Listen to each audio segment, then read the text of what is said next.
Install Android 14 on Nokia 6.1 2018 via LineageOS 21. Please check the description for important notes and all the download links.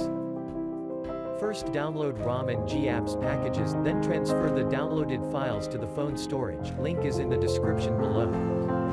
Step 2. Boot your device into TWRP recovery. Once in TWRP, click on Wipe, Advanced Wipe, and select the check boxes, as shown in the image, excluding internal storage. Step 4. Swipe the button to wipe the device. Step 5. Go back to the recovery main screen, and tap on the Install button. Step 6. Navigate to the storage, and select the ROM zip file. Step 7. Finally, swipe the button on the screen to install ROM file. Step 8. Flash the GApps zip package in the same manner. Step 9. After GApps flashing completes, select Wipe Cache and Dalvik from bottom left side of screen, and swipe to wipe. Step 10.